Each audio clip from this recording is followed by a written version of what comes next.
Florida is home to a vast number of plant species, many of which thrive on the need for water. And when it comes to water, Polk County has plenty of that by way of more than 500 lakes, and that's not even including the many streams and waterways weaving through this beautiful landscape. Now, for the residents of Polk County, water recreation is a way of life. It's the home of some of the best bass fishing in the world, not to mention the many other varieties of fish that you might pull from the water, like the ancient Florida gar. Polk County also has a long history of water sports. The former Cypress Gardens was home of the world-renowned Cypress Gardens water ski team, who brought home over 50 world record titles, which earned the Winter Haven area the name Water Ski Capital of the World. The team and its show has the distinctive title of being the longest-running entertainment act in the world after a 66-year run at the Gardens. And interestingly enough, even after the closing of the park, the team decided to rebuild and continue to ski on Polk County's Lake Silver, as well as traveling under the name of the Cypress Gardens Water Ski Team. But Polk County's water sports certainly doesn't end with professional athletes. On just about any lake in the county, you can find folks out on the weekend jet skiing, boating, water skiing, and fishing. But it's not just recreation either. Florida's waterways play a huge part in agriculture as well. In fact, it could be said that properly maintaining these valuable resources fuels a large sector of the economic growth in Florida. And the unfortunate part is that these lakes and streams don't just take care of themselves. Issues range widely from water quality and water levels to invasive plant life. And this is something that the state of Florida takes very seriously. With water usage agencies like the Southwest Florida Water Management District, water qualities, water levels, and a slew of other issues can be addressed and resolved using solid scientific research and data. Another arm of the state government aimed at protecting our lands and environment is the Florida Fish and Wildlife Conservation Commission. Now, these guys cover a huge range of issues as well. They collect data and develop strategic plans on the control of fish and other wildlife, as well as plant life and vegetation in our surrounding habitats. In fact, these issues are such a concern that Florida has even put laws on the books, like the Florida Aquatic Weed Control Act and the Florida Aquatic Plant Management Act. But enforcing these laws and managing Polk County's lakes is a huge undertaking. And that's why they solicit the help of the local county governments to collect data and administer treatments. And the folks within the county government are no strangers to science. These technicians are highly trained, highly qualified scientists that get out and, well, they get their feet wet. And that's why we're here today. We're going to meet up with one of Polk County's experts on invasive aquatic weeds and talk about how this growth affects the ecosystems of the lakes around us. And who knows, maybe we'll even get out on the water. So sit back, relax, and join me on this science quest.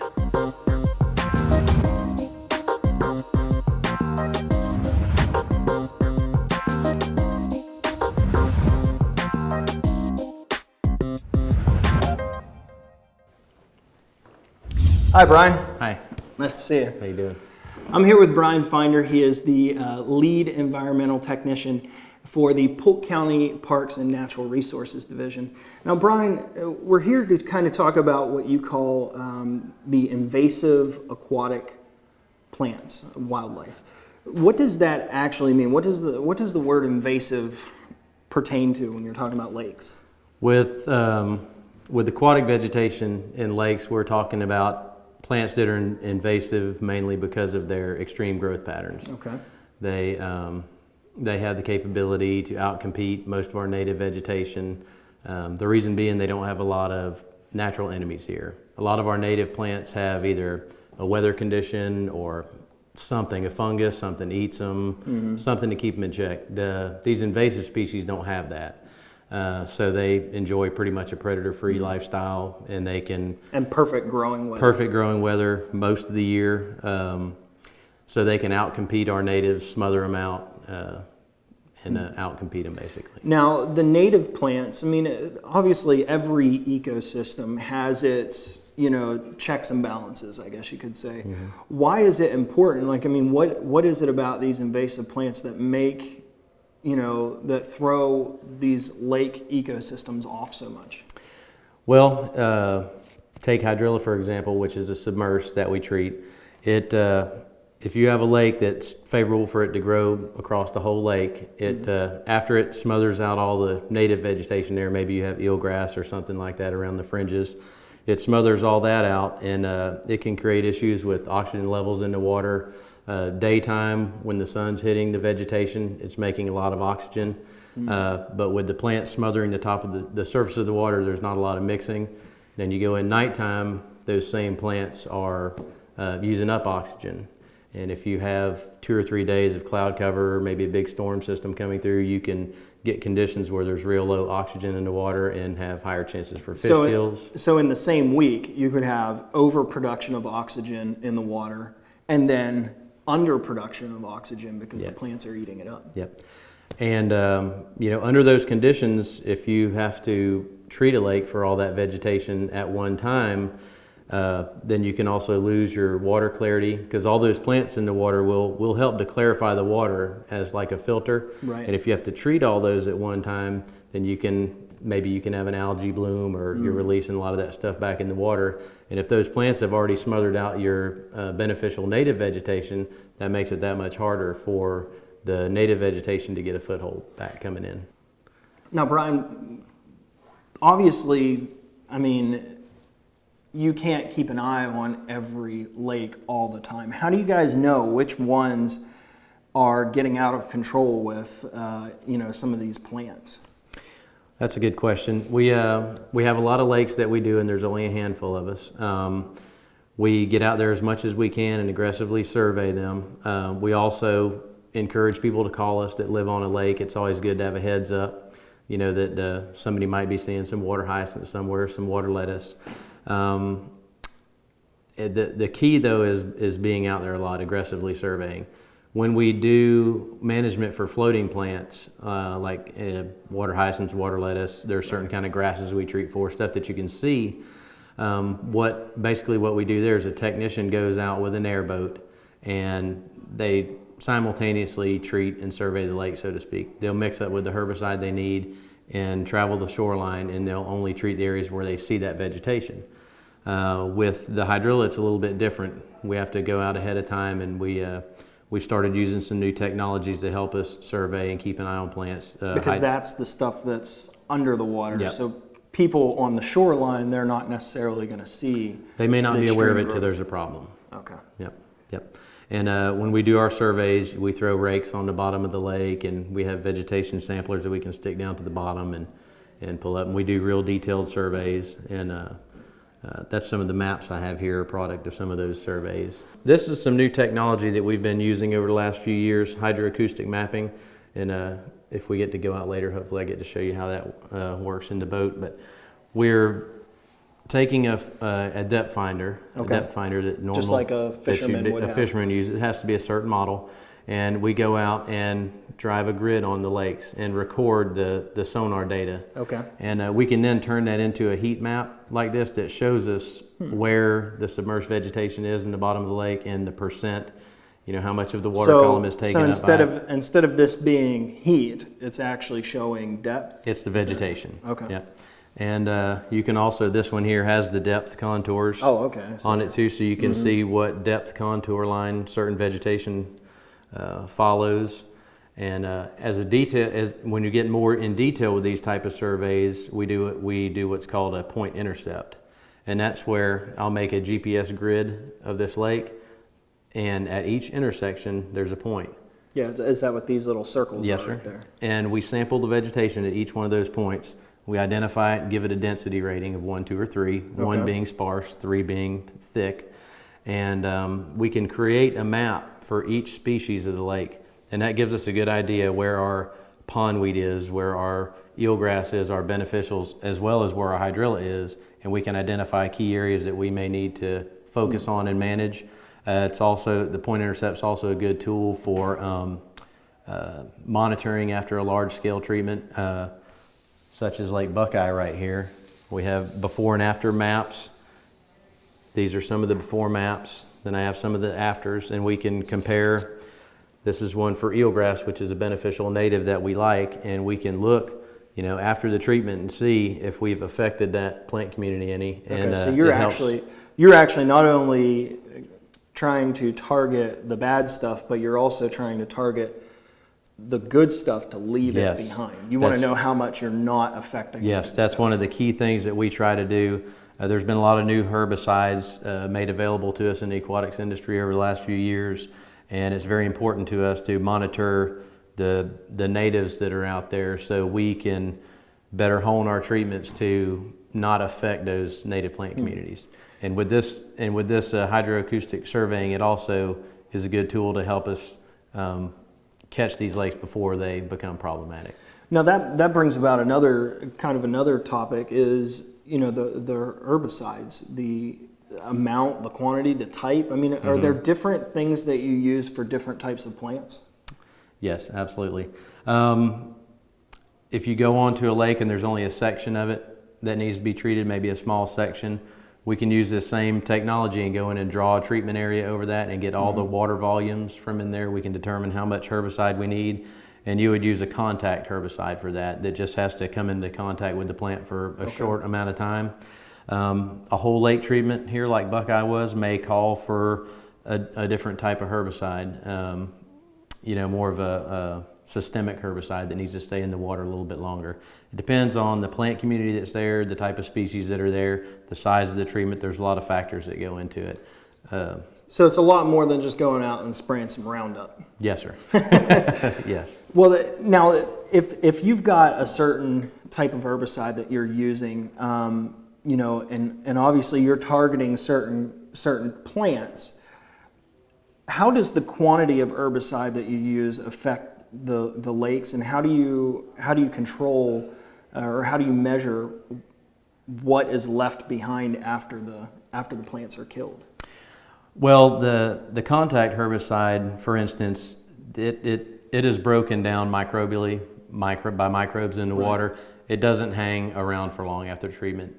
Most of our contact herbicides are like that. They just don't stay in the water that long. Because I would imagine, you know, that's probably a huge concern for the public. Oh, these guys are going out here, they're spraying chemicals on the plants. Yeah, it's killing the plants, but what's it doing to the fish? You know, I'm sure that's a question that comes up to you guys all the time. Yeah, none of the herbicides we use bioaccumulate in their fish or anything like that. None of the herbicides we use have fishing restrictions. When you have a plant treatment that has affected your fishing, so to speak, it's maybe more so there was a patch of hydrilla out in the middle of the lake that fish were hanging around. When that starts to die and everything, naturally those fish are going to find other cover and stuff. It's not really the herbicides. And it should be, I mean, like if you're getting rid of an invasive plant that, you know, like you said, is a problem with the lake ecosystem, those fish are going to find probably better cover for them. They're going to go. You know, they're going to, like you said, that eelgrass or whatever along the coast or along the shore. Yep, and we like to see diversity, you know, in the plant communities on the lakes, and that gives us more leeway when it comes to designing treatments. You know. How many lakes do you guys? There's 85 in our program. Okay, we do all the public waterways in the county. Okay. All the lakes with public access, you know, the canals. Anything to and that from would lakes. be boated on, or anything that would be boated on that has, you know, good public access. Okay. And that's the FWC, the Fish and Game Commission. They're the one who largely funds this program. We work with them to create a yearly work plan and a plan for each individual lake, and then we work closely with their biologists to execute, you know, that plan throughout the year too. Excellent. Now you had talked about a couple different species. You had mentioned the hydrilla that grows underneath the water, and there were some other ones. What are some of the other key invasive plants that you guys try to look out for? I have a few here. The main ones, of course, is the hydrilla, water hyacinths, and water lettuce. Okay. And here you have the big plant sticking out of the top of the bucket here is a water hyacinth. Water hyacinth have been in Florida for over 100 years. They're probably the most widely managed, and they're considered to be in a state of maintenance control throughout the state. At any given time, there's crews throughout the state managing for water hyacinth. Now, do they come in different varieties, or, I mean, is it pretty much always going to look like this? It's going to look like this. It looks a little bit different when it's smaller, but it can double in size from this. Creates extremely dense mats, and if let unchecked, they can either cover the whole surface or form extremely large islands that blow back and forth. And it's funny because you see these hyacinths in people's like garden ponds and things like that to try and give it a little bit of color, a little bit of life. But in a regular ecosystem of a lake, these can really take over then. Yes, sir. And again, it's due to the aggressive growth patterns. Is that where these came from? I mean, were they imported? I mean, how did these were brought over actually because they do have a real pretty purple flower on them, and that's how they got started. Now this is water lettuce. It's not a very big. It does get bigger than that, but that's kind of a small sample. It looks similar to an open head of lettuce floating on the top of the water. Okay. This has the same aggressive growth patterns.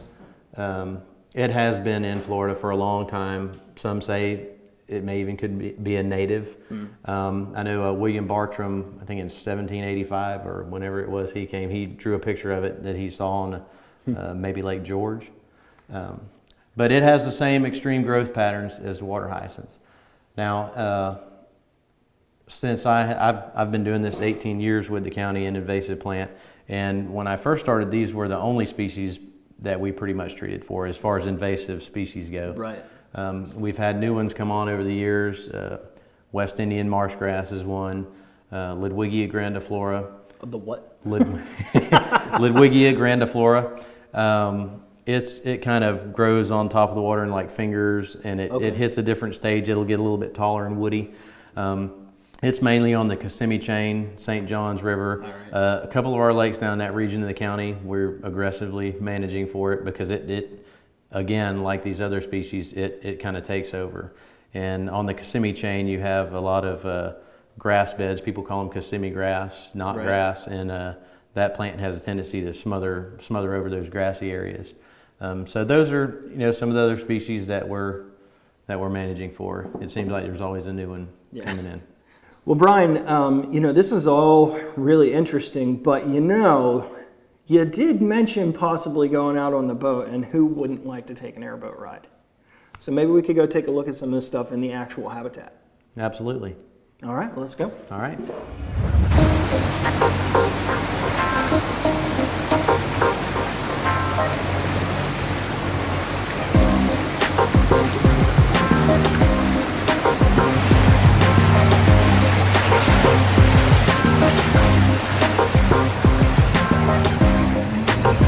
Now, Bryan, we're out here, you brought us out here to Lake Conan. Lake Smart, actually. Oh, Lake Smart and Conan. Yep. What's the one on the other side? It's part of the Winter Haven chain. The public launch is on Lake Conine. Okay. And we came through the canal into Lake Smart. All right. Now, why Lake Smart here? I mean, I'm looking, I see some plant life and everything, but like back in the classroom we were talking about scouting out. You guys have already previously scouted this place out? Absolutely. Last week we came out here and did a detailed survey of the lake, and I do have a map of this survey right here that shows what we found. There was 3 spots out here where we found hydrilla. The majority of the vegetation we found, submerged vegetation around the rest of the lake, was eelgrass. And I have an example of eelgrass right here that I've pulled up out of the water. This is a beneficial native that we like to see, and so this is the stuff that's good for the lakes. It's considered good habitat. Now, why is that? Why is it good as opposed to the other stuff? Well, as we mentioned earlier, weeds have good functions in a healthy system. They take up nutrients that would otherwise be taken up by algae. They create habitat, food for wildlife and things like that. So this is one of the beneficial natives that we like to see. Okay. And mixed in with it, and this is an example of in 4 different areas around this lake we found hydrilla mixed in. We're in an area where it was pretty much the most dense, but we were able to isolate those areas and create zones to treat the hydrilla within. And we know from past experience that we can use a specific herbicide to take out the hydrilla while leaving the eelgrass untouched. And that will make it harder for the hydrilla to get a foothold on the rest of the lake while giving the eelgrass more of a chance to thrive. Now, I noticed that here, okay, so on the side of the boat, I'll try to keep from tipping it over, but how close can we get to the side? You can go, you're not gonna fall in. Okay, so I'm seeing like the eelgrass and the hydrilla here floating away. It's kind of mixed together. Is that what you're referring to as, you know, that's why it's invasive, because it's actually, when it mixes together like that, it's killing the eelgrass? Yes, it's basically crowding it out. When hydrilla gets to the surface like this or close to the surface, it changes its growth pattern. It begins to branch out and form that thick mat just below the surface, and that essentially just smothers out the other vegetation. It takes the light away. It just crowds it right out and pushes it out. But I do see like a lot of little minnows and things like that floating around. Do they like this invasive stuff because of the thick mat that it creates? Or yeah, I would think that a minnow wouldn't care if it was you know, it's just vegetation to a minnow. You know, we are after it because of what it turns into. You know, with that aggressive growth pattern, it marches out. You leave it in this area and it continues to go and go and go until it, you know, smothers out the other portions of the lake. So that's key, is surveying early, trying our best to catch it when it's in small isolated areas, trying to keep it contained to those isolated areas when possible. Now we're in a little John boat here with a regular outboard motor, but I'm looking at this stuff and seeing how thick it is. There's no way that we could float through this stuff. It makes navigation really hard in a regular outboard boat, absolutely. Especially when it gets to that point where it's right below the surface and it has a thick mat.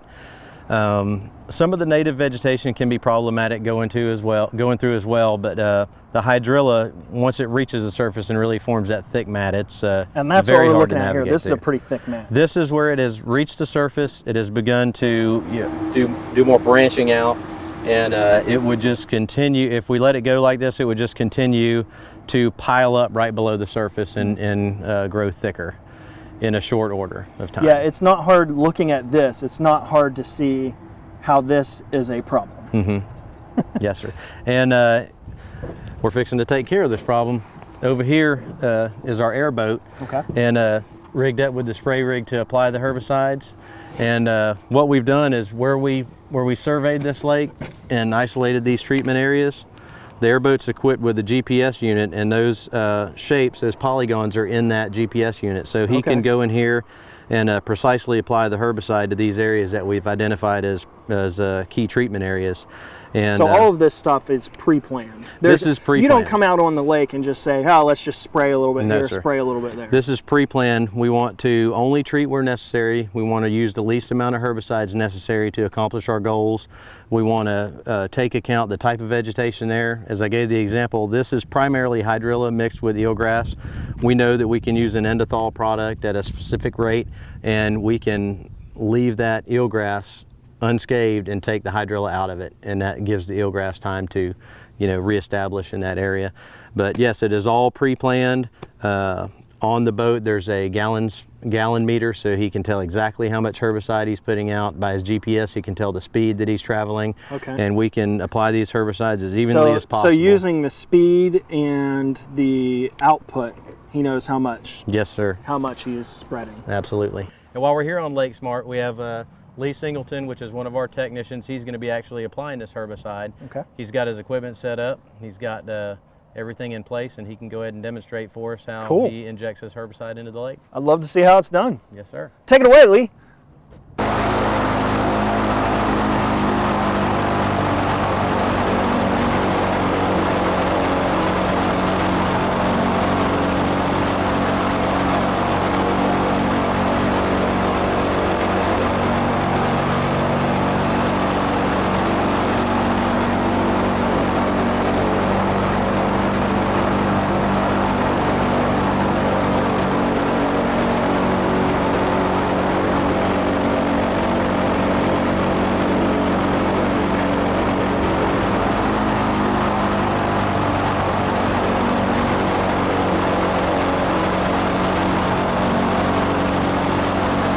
So what Lee's doing now, he has the herbicide in his tank, and it's going from the tank through a pump through the meter, so he can tell how many gallons per minute he's putting out and what the total gallonage he's putting out. He's following that GPS. He's following that GPS. He's basically filling in. He has the shape of the treatment area on his GPS, and he's filling in the center of it while applying the herbicide.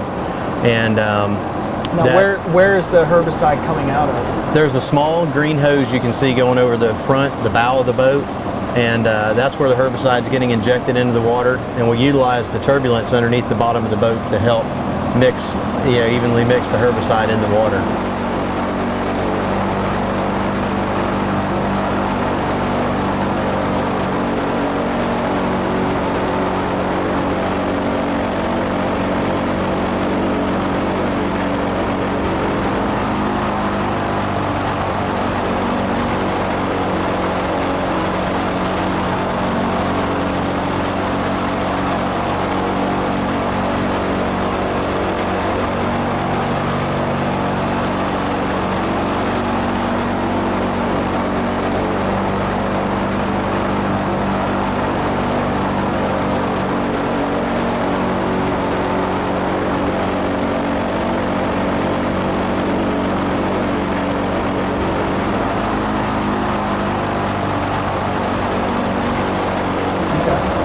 How long does the herbicide have to, I mean, if you're using the turbulence to mix it, how long does it have to stay there? If we get the desired concentration, it's not a real long time. If it sits there the rest of the day, it'll do a fairly good job. And as we were talking about, earlier, the bigger of an area you're treating, sometimes the easier it is to keep your herbicide within that area. Yeah. And we're subject to a lot of weather conditions too. If we have a storm move in or something after we treat, it can affect if the herbicide stays in there. That's why it's important to monitor behind, what we're doing.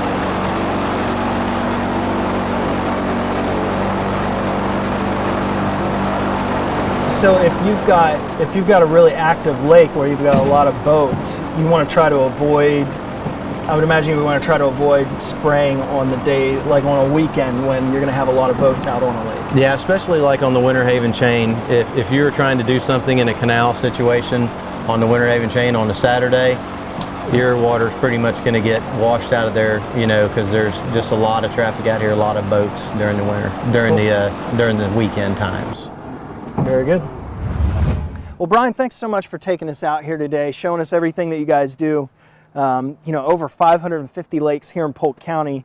Of course, you're taking care of the big ones, the public access lakes. What is it, more than 85 we have in our program? 85 lakes that you're taking care of.